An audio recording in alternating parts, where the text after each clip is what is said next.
This hasn't happened in 250 years. We're going to talk about what that is, along with the most comprehensive data-driven Nashville housing market update anywhere. We look at leading indicators so you can see what's currently happening and where it is headed. My name's Ethan Flynn. I'm a CPA, I'm a realtor, I'm a data junkie, I'm an investor. I help people buy and sell in the Nashville area, particularly in Williamson County, Franklin, Brentwood, Cool Springs, Thompson Station. So if you are interested in buying or selling, I'm not trying to get anybody to buy or sell in this market. It's nuts. I'll let you guys make that decision. Feel free to reach out. I'd love to have a conversation with you. Without further ado, let's get into the data. This hasn't happened in 250 years, guys. This is the Treasury market.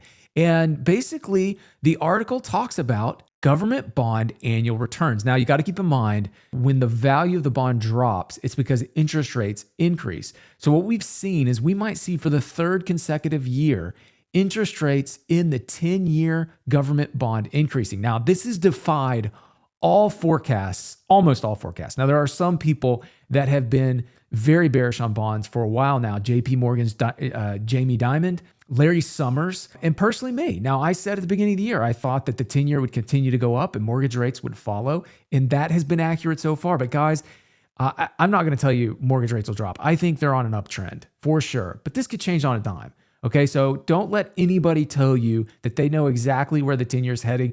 Not even Jerome Powell, unless he just buys these and completely manipulates the market, he can't even tell you where the 10-year Treasury bond is going. So don't be fooled, guys. Nobody knows where these are going. I think there's a lot of upward pressure here. So if you are buying a house with anticipation of mortgage rates dropping, you are playing a very risky, foolish game. Please do not do that. Please do not do that. Certainly not if you're trying to afford the house you're buying by anticipating a drop in interest rates. That is insanity. Please don't do that. This is, again, something that hasn't happened in 250 years, and we are on track for it to happen. So don't let anybody, and who knows? Like I said, it could change on a dime, but you should certainly not plan on buying a house anticipating mortgage rates to drop. We are in a completely different interest rate cycle, something much closer to the 70s than today. This was another interesting article, rent versus buy. You can see the cost to buy, $2,700 a month. Cost to rent, $1,800 a month. This is national data. And to be honest with you, I don't necessarily care about this chart. What I care about is that we think about purchasing a house with some kind of fundamental valuation. So if you can look at rent rates, you can kind of anchor yourself to where the value of the market is. And you can also anchor yourself to relative value around you. And this is actually something that the Dallas Fed did. Believe it or not, in 2021, they actually said that the price to income ratio and the price to rent ratio was actually diverging from fundamentals. So believe it or not, from the Q3 of 2021, they were saying we have de-anchored from fundamentals and basically calling it a bubble. Well, if you look at Nashville's housing market in September of 2021, prices were $415,000 is the median price. Guess what, guys? Today, that median price is hitting right at $480. So it's gone up 20% since then. Now, there's other things like income and rents have both moved too. And I didn't take the time to figure out exactly where we've, come along the ways. But the bottom line is that there is divergence from fundamentals right now in the market. And that's why we're seeing just such low closed volume. There's something wrong with the housing market. Okay. It's just crazy. Now, if we look at, and I've said this for the past 3 weeks, so I'm not going to hit on it too long, but you can see our median price for August is $480. And when we look at the under contract volume, the under contracts, there's two things I want you to look at here. One is that we have sharply lower contract volume. I'm going to get to that in a minute. But we also have lower median list price under contract. So what this means is we're likely going to close September with what we see coming in. We're likely going to close September much closer to 470 than 480. So I'm forecasting a 1 to 2% drop for September closed prices. Not because, it's not a completely wild guess, guys. I'm just looking at contract volume and I'm saying, okay, contract volume's dropping, and what's under contract, the median price is dropping. And those lead me to believe that we're going to see a 1 to 2% price drop, which obviously when you get those comps, that can help you going into the fall. We're going to look at price bands here in just a second because there are some really interesting thing happening in the price band maps I have. So let's keep going. Okay, so as you can see, we exited July at 478.9, and you can see we're right there. We're not moving hardly at all for August. Inventory is at 6,800. I don't anticipate inventory moving much. It's probably going to drop slightly from this 6,800 number. Closed volume is going to be up in August, closer to 2,500 versus 2,300, and I can see that all from this right here, right? We have 2,550 that have closed. So there's probably going to be a few more stragglers come in. It's probably going to be a little closer to 2,600, but closed volume's up month over month. But make no mistake, guys, if we look at closed volume at 2,600, let me put these labels on there so you can see it.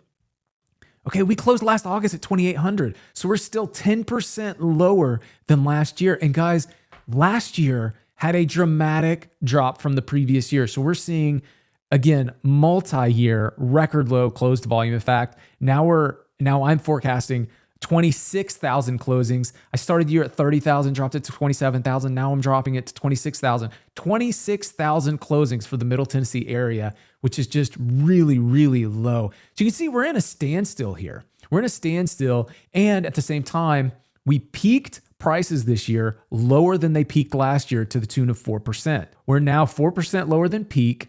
But is 480 going to be year over year positive? When we look at last year in August, we were at 475. So just be aware that there's going to be headlines, oh, we're up 1% year over year, and everybody's going to be banging the drum and celebrating and acting like everything's healthy. This is not a healthy market, guys. It is a bizarre market. I'm not going to tell you, I don't even know. It's just a bizarre market. I don't know what else to say.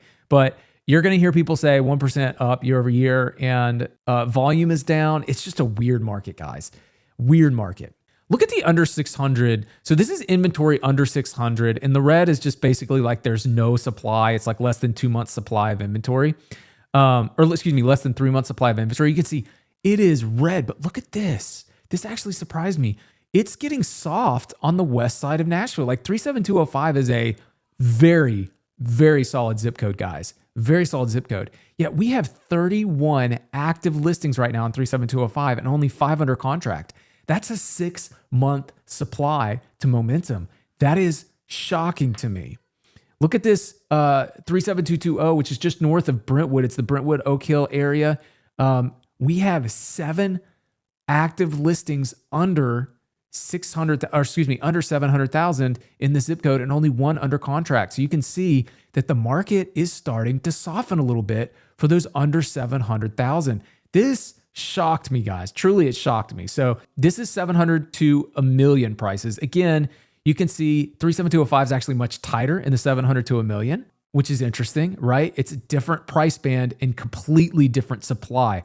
So keep in mind, these price bands absolutely impact whether or not you're seeing supply or not. And so when you look at these zip code maps, I've got 3 of them. I got 700 to a million, I've got the million plus, and I have under 700 to kind of help you break out, are you in a range where supply, these are 3 different price tiers. These are 3 different pools of buyers. So it kind of helps you navigate, what price band are you in these zip codes and what's the inventory in that price band. And you can see some really interesting things here, like 37069, there's 11 active right now and only 1 under contract in that 700 to a million. 37069 is a really solid zip code in Franklin, just north of Franklin, right up Hillsborough Pike, and everywhere else is tight. But let's go to the $1 million map, guys. Look at the $1 million map. There are lots of $1 million listings that it's very heavy right now. And by the way, this green is over 8 months supply. Like $1 million houses, typically they say 6 to 12 months supply is like a normal market. I don't know. That's just what they say. But nonetheless, we're starting to see really heavy inventory in some of these zip codes here, especially east of Nashville. East of Nashville, like Mount Juliet, has 35, but only 2 are under contract. Lebanon has 27, but only 1 is under contract in the last 31 days. 37090. There's 11 and only 2 under contract. If you combine all of these, east of Nashville has a ton of $1 million properties that are just sitting there right now, just sitting there. Also in Spring Hill, Columbia area, same situation. You have a ton of active listings and just hardly anything going under contract. Now, the tightest market is in the Williamson County, Franklin, Cool Springs, Brentwood area. But even here, I mean, we're talking about a lot of listings. So as the contract volume drops, you're going to have a lot of listings out there just sitting, and there are going to be some of them that really want to sell. And that's where you get opportunity to buy. If you are thinking about buying, it's starting to cool off rapidly, and you're getting more and more and more opportunity. By the way, if you like these maps, these are interactive maps, and they are available. If you are using Recurve Agent, which is my brokerage, if you're using Recurve Agent, these maps are available to you for free. If you want to buy them, or if you're an agent with another brokerage, you can subscribe, paid subscriber to my Substack, and you can also get these maps. But if you are a buyer with us, feel free to reach out to me. I'll add you to the list for free, and you can be on the list to interact with these maps. But these are pretty heavy maps, and they do take up a lot of space. And so this does help cover the costs. I don't make money on paid. I spend way more money on data than I'm making with my paid subscription, just for what it's worth. But nonetheless, these are very, very helpful maps, and I update them regularly. So if you do like them and you are interested, feel free to reach out. Last thing I want to show you, we are seeing contract volume continue to tank. It's very noisy right now on the active listings because of the end of the month cancellations and expirations. So it's really hard to tell what's happening there. But on the contract volume is just falling through the floor. Another low. We are now into the January lows. And as we go into September, October, November, I expect those to continue to drop. And as they continue to drop, that the listings that are out there that are kind of hanging out to dry, that's where you get opportunity to really push on price, or whatever is most important to you. You can really have an opportunity. I wanted to show you this closed volume too. Now, this black line is the closed, and the light blue line is forecasted based on contract volume. And you can see it's been very tightly correlated since July. And we're going into September with another low of around 2,300 closings. Well, let's go back to our closed volume here. We go into September, and 2,300 would put us again almost 10 to 20% lower than we were last year after contract volume and closed volume had been tanking. So guys, we are in this deep freeze in Nashville real estate. But with that, if this was helpful, please click like and subscribe, share it with a friend. I hope you guys have a fantastic weekend. I look forward to seeing you next week.